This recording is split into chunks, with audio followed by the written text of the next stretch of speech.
Good morning, boys and girls. Where the Red Fern Grows, Chapter 5. Here we go. On arriving at the depot, my nerve failed me. I was afraid to go in.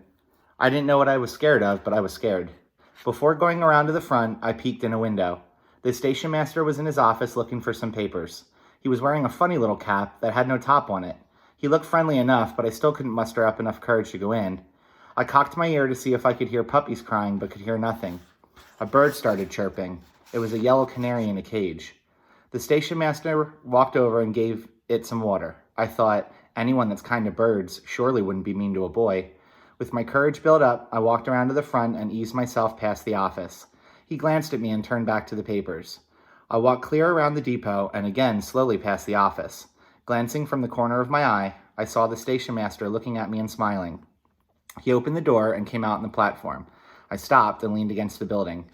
Yawning and stretching his arms, he said, "Sure is hot today. Doesn't look like it's ever going to rain." I looked up to the sky and said, "Yes, sir, it is hot, and we sure could do with a good rain. We need some bad where I came from."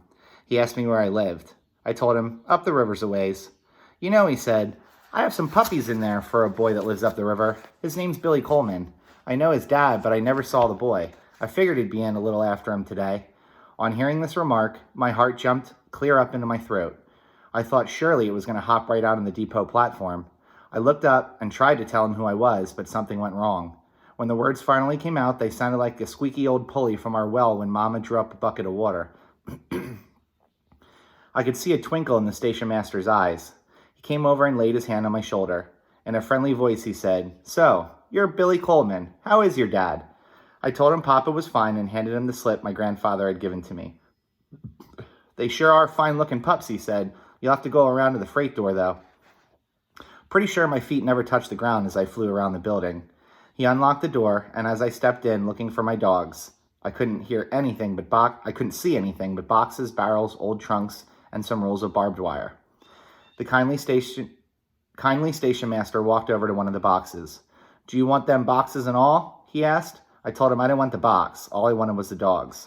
"How are you going to carry them?" he asked. "I think they're a little too young to follow you yet." I held out my gunny sack. He looked at me and then looked at the sack. Chuckling, he said, "Well, I guess dogs can be carried that way same as anything else, but we'll have to cut a couple holes to stick their heads through so that they won't smother." Getting a claw hammer, he started tearing off the top of the box. As the nails gave way and boards splintered, I heard several puppy whimpers. I didn't walk over, I just stood and waited. After what seemed like hours, the box was open. He reached in, lifted the pups out, and set them down on the floor. "Well, there they are," he said. "What do you think of them?" I didn't answer. I couldn't. All I could do was stare at them. They seemed to be blinded by the light and kept blinking their eyes. One sat down in his little rear and started crying. The other one waddled around, whimpering. I wanted so much to step over and pick him up. Several times I tried to move, but it seemed my feet were nailed to the floor. I knew the pups were mine, all mine, yet I couldn't move. My heart started acting like a grasshopper. I tried to swallow and couldn't. My Adam's apple wouldn't work. One pup started my way, and I held my breath. On he came until I felt a scratchy little foot on mine. The other pup followed. A warm puppy tongue caressed my sore foot. I heard the station master say, "Boy, look at that. They already know you." I knelt down and gathered them up in my arms. I buried my face between their wiggling bodies and cried. The station master, sensing something more than just two dogs and a boy, waited in complete silence. Rising with the pups held close to my chest, I asked if I owed anything. He said, "There is a small feed bill, but I'll take care of it. It's not much anyway." Taking his knife, he cut 2 slits in the sack. He put the pups in and worked their heads out through the holes. As he handed the sack to me, he said, "Well, there you are. Goodbye and good hunting." Walking down the street towards town, I thought, now maybe the people won't stare at me when they see what I've got. After all, not every boy owns 2 good hounds. Turning the corner onto the main street, I threw out my chest. I hadn't gone far before I realized the reception that I got wasn't what I thought it would be. People began to stop and stare, some even snickered. I couldn't understand why they were staring. Surely it couldn't be the 2 beautiful hound pups sticking out of the gunny sack. Thinking that maybe I had a hole in the seat of my britches, I looked over to my reflection in the plate glass window. I craned my neck for a better view of my rear. I could see a patch there all right, and a few threadbare spots, but no whiteness was showing through. I figured that the people were just jealous because they didn't have 2 good hounds.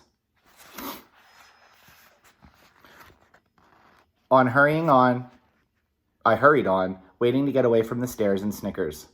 It wouldn't have happened again in 100 years, but there they came, the same two old women I'd met before. We stopped and had another glaring fight. One said, "I declare." The other one snorted, "Well, I never." My face burned. I couldn't take it anymore. After all, a man can stand so much and then no more. In a loud voice, I said, "You may have those people fooled with those expensive-looking feathers in your hats, but I know what they are. They're goose feathers painted with iodine." Back in the day, they used to wear like fancy hats with like feathers sticking out. And he's making fun of them, saying they're cheap feathers that they painted. Apparently that was a huge insult back then. One started to say something, but her words were drowned out by the roaring laughter from all around. Gathering up their long skirts, they swished on down the street. All around me, people began to shout questions and laugh. One wanted to know if I had the mother in the sack. Storekeepers stepped out and gawked. I could see the end of the street, but it looked as if it were 100 miles away.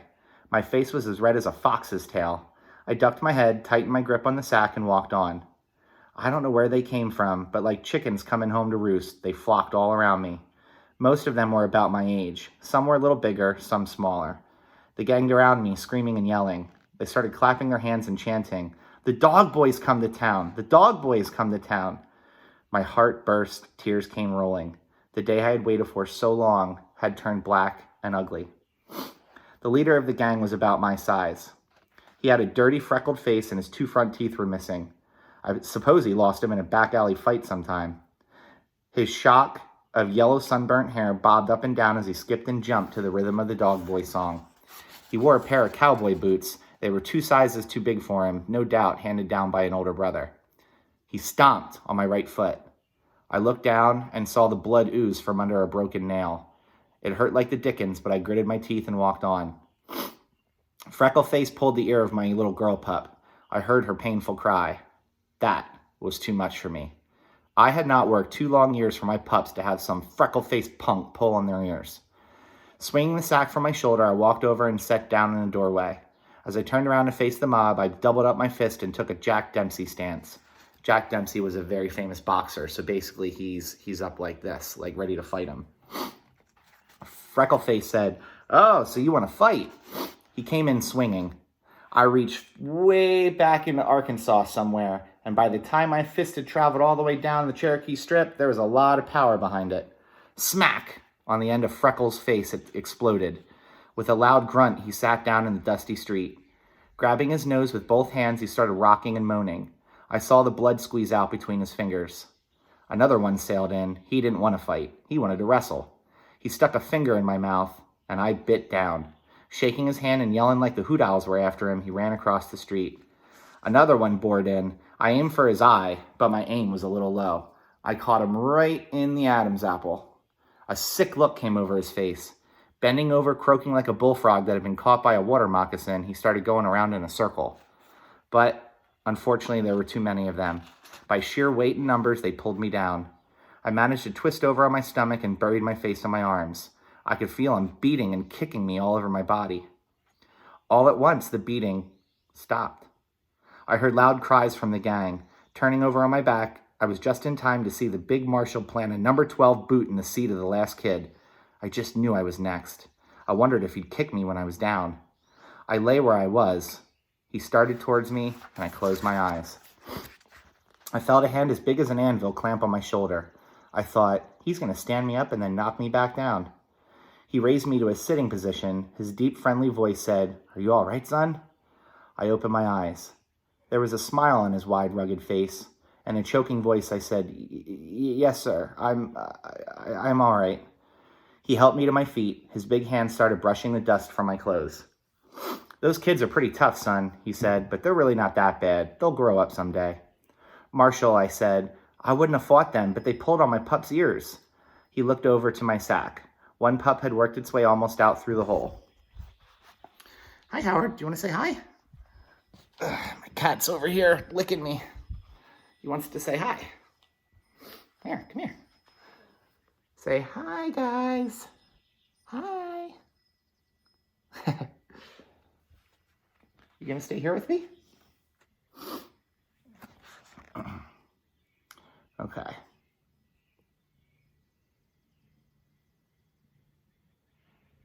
He looked over to my sack. One pup had worked its way almost out through the hole. The other one's head and two little paws were sticking out. Both of them were whimpering. A smile spread all over the big marshal's face. "So that's what started the fight," he said. Walking over, he knelt down and started petting the pups. "They're fine-looking dogs," he said. "Where'd you get them?" I told him I ordered them from a kennel in Kentucky. "What'd they cost you?" he asked. $40, I said. He asked if my father had bought them for me. "No," I said. "I bought them all by myself." He asked me where I got the money. "I worked and saved it," I said. "Takes a long time to save $40, he said. "Yeah," I said. "It took me 2 whole years." 2 years! He exclaimed. I saw an outraged look come over the marshal's face. Reaching up, he pushed his hat back. He glanced up and down the street. I heard him mutter, "There's not one punk in that bunch with that kind of grit." Picking up my sack, I said, "Thanks for helping me out. I guess I'd better be heading for home." He asked where I lived. I said, "Up the rivers away." "Well, you got time for a bottle of pop before you go, haven't you?" Remember, this is the South, so they don't say soda, they say pop. I started to say no, but looking at his big friendly smile, I smiled back and said, "I guess I do."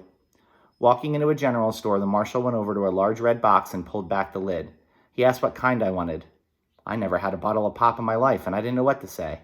Seeing my hesitation, he said, "This strawberry one looks pretty good." I said that would be just fine. The cool, sweet pop felt wonderful in my dry, hot throat. My dark little world had been brightened up again. I had my pups, and I had found a wonderful new friend. I knew the stories I heard about marshals weren't true. Never again would I be scared when I saw one. Back out in the street, I shook hands with the marshal, saying as I did, "If you're ever up in my part of the country, come over and see me. You can find my place by asking at my grandfather's store." "Store?" he asked. "Why, the only store upriver is about 30 miles from here." "Yes," I said, "that's my grandpa's place." He asked if I was afoot. "Yes," I said. "You won't make it tonight," he said, "will you?" "No," I said, "I intend to camp out somewhere." I saw he was bothered. "Oh, I'll be all right," I said. "I'm not scared of the mountains." He looked at me and my pups. Taking off his hat, he scratched his head. Chuckling deep down in his barrel-like chest, he said, "Yeah, I guess you'll be all right. Well, goodbye and good luck. If you're ever in town again, look me up." From far down the street, I looked back. The marshal was still standing there where I had left him. He waved his hand, and I waved back. On the outskirts of town, I stopped and picked up a can of my provisions. I hadn't gone far before I realized that I had undertaken a tough job. The sack became heavier and heavier. For a while, my pups cried and whimpered. They had long since pulled their heads back into the sack. I would peek in every now and again. They're doing all right. Curled up in 2 little round balls in my bundles, on my bundles, they were fast asleep. Deep in the heart of the Sparrowhawk Mountains, night overtook me. There, in a cave by a stream close by, I put up for the night. Taking my pups and bundles from the gunny sack, I used it to gather leaves to make us a bed. My pups followed me on every trip, whimpering and crying, tumbling and falling over sticks and rocks. After the bed was made, I built a fire. In a can of water from the mountain stream, I boiled 3 eggs. Next, I boiled half of the remaining salt pork. Cutting the meat up in small pieces, I fed it to my pups. Each of us had a piece of candy for dessert.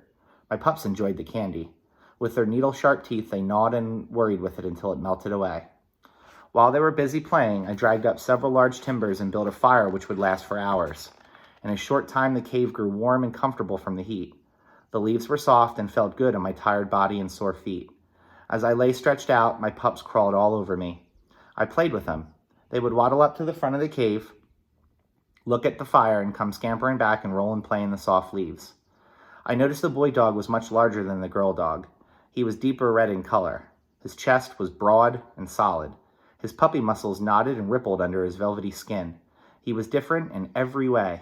He would go closer to the fire. I saw right away he was bold and aggressive. Once he went around the fire and ventured out into the darkness. I waited to see if he would come back, but the flames were leaping higher by the minute. The space between the fire and the wall of the cave was much hotter than when he had ventured out. Whimpering and crying, he kept trying to get around the fire. I said not a word, I just watched. Puppy though he was, he did something which brought a smile to my face. Getting as close as he could to the side of the cave, he turned his rear to the fire. Hopping sideways, yipping at every jump, he made it through the heat and sailed into the pile of leaves. He had had enough. Curling up in a ball close to me, he went to sleep. The girl pup was small and timid. Her legs and body were short. Her head was small and delicate. She must have been the runt of the litter. I didn't have to look twice to see that what she lacked in power she made up for in brains. She was a much smarter dog than the boy dog, more sure of herself, and more cautious. I knew when the trail would become tough, she would be the one to unravel it. I knew I had a wonderful combination. In my dogs, I had not only the power, but the brains to go along with it. I was a tired boy. My legs were stiff and my feet sore and throbbing. My shoulders were red and raw from the weight of the sack. I covered my pups in the leaves and moved my body as close to them as I could. I knew as night wore on and the fire died down, the chill would come. Tired but happy, I fell asleep. Along in the silent hours of night, I was awakened. I opened my eyes but didn't move. I lay and listened, trying to figure out what it was that had aroused me. At first I thought one of my pups had awakened me by moving and whimpering. I discarded this thought, for I could see they were